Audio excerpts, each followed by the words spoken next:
Hello friends, இன்னைக்கு நம்ம முட்டை ஆப்பம் எப்படி பண்ணுறதுன்னு பார்க்கலாம்.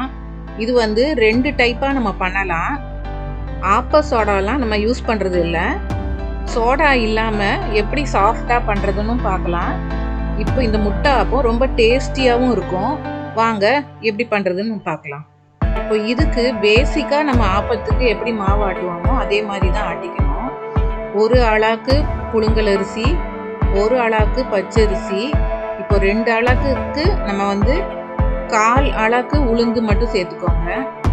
இப்போ இதை நல்லா கழுவி எடுத்துட்டு குறைஞ்சது ஒரு 2 மணி நேரம் ஊற வச்சுக்கலாம். இப்போ ஊற வச்ச அரிசியை நம்ம கிரைண்டரில் சேர்த்துக்கலாம். இது கூட 1 கப்பு நம்ம வந்து வடித்த சாதம், நம்ம வேக வச்ச சாதத்தை சேர்த்து நம்ம அரைக்கணும். இது வந்து ஆப்ப சோடாக்கு ரீப்ளேஸ்மெண்ட்டு. இது வந்து ஃபெர்மெண்டேஷனுக்கு நல்லா உதவும். மாவு நல்லா புளிச்சு வரும். இப்போ நல்லா மாவு நல்லா அரைச்சி எடுத்துக்கலாம். கடைசியாக நம்ம வடிக்கிறதுக்கு முன்னாடி உப்பு சேர்த்து, இப்போ இந்த அளவுக்கு நான் ஒரு 2 டீஸ்பூன் உப்பு சேர்த்துருக்கேன்.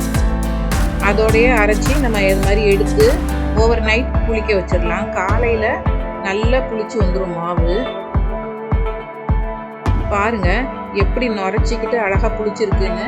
இப்படி இருந்தால் தான் ஆப்பம் நல்லா சாஃப்டாக வரும்.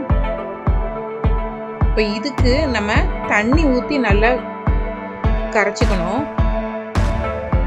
அப்போ தான் ஓரங்கள்லாம் வந்து நல்லா கிறிஸ்பியாக வரும். இப்போ பாருங்கள், நல்லா நான் உங்களுக்கு காட்டுறேன்.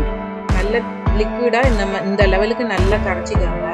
ஒரு வேளை நீங்கள் ஊற்றி பார்த்ததுக்கப்புறம் ஆப்பம் வந்து உங்களுக்கு தடிமாக திக்காக தெரியுது அப்படின்னா கூட கொஞ்சம் தண்ணி ஊற்றி மிக்ஸ் பண்ணிக்கலாம்.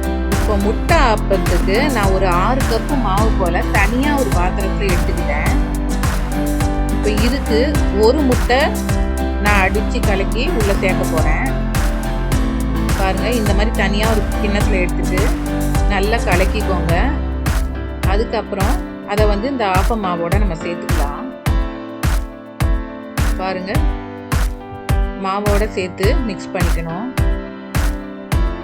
இது கூட ஒரு 1/2 டீஸ்பூன் மஞ்சள் தூள் சேர்த்துக்கோங்க.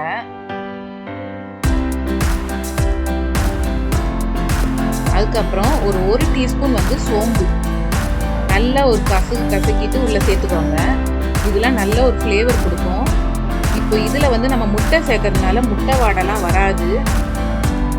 மஞ்சள் தூள் அதுக்கப்புறம் இந்த சோம்புலாம் சேர்க்கறதுனால எந்த ஸ்மெல்லும் இருக்காது. நல்ல ஒரு ஃப்ளேவர்ஃபுல்லாக தான் இருக்கும். டேஸ்ட்டும் நல்ல டேஸ்ட்டாக இருக்கும். மஞ்சள் தூள் பத்தலைன்றதுனால நான் கூட கொஞ்சம் சேர்த்துக்கிட்டேன். மொத்தமாகவே 1/2 ஸ்பூன் சேர்த்துக்கோங்க. பாருங்க, கன்சிஸ்டன்சி மாவு அந்த பதத்துக்கு இருக்கணும். இப்போ ஆப்பச்சட்டியில் நம்ம எண்ணெய் தேய்ச்சிட்டு ஊற்றி எடுக்க வேண்டியது தான்.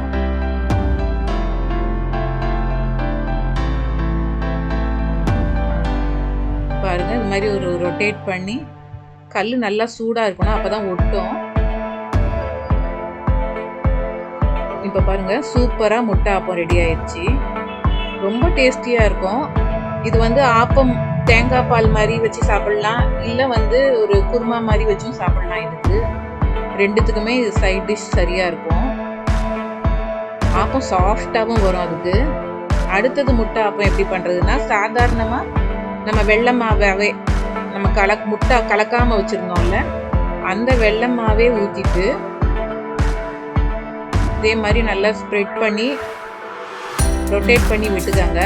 சைட்லலாம் ஒரு ரொட்டேட் பண்ணி அழகாக இந்த மாதிரி விட்டுட்டு முட்டை அதே மாதிரி தனியாக ஒரு கிண்ணத்தில் உடச்சி ஊற்றிக்கிட்டு சென்டரில் ஊற்றிக்கணும்.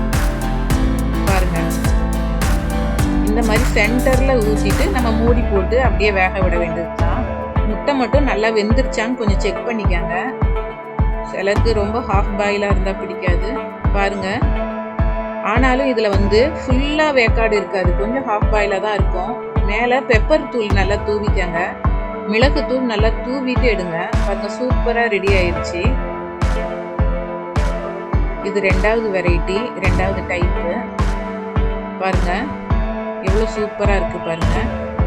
இதுக்கும் நல்லா குருமா ஒரு சால்னா வச்சு சாப்பிட்டிங்கன்னா சூப்பராக இருக்கும். இப்போ முட்டை ஆப்பம் நமக்கு 2 வெரைட்டியாகவும் எப்படி செய்யறதுன்னு நம்ம பார்த்துட்டோம். இதே மாதிரி நீங்களும் ட்ரை பண்ணி பாருங்கள். எங்கள் சேனலை லைக் பண்ணுங்கள், ஷேர் பண்ணுங்கள், சப்ஸ்கிரைப் பண்ணுங்கள். தேங்க்யூ.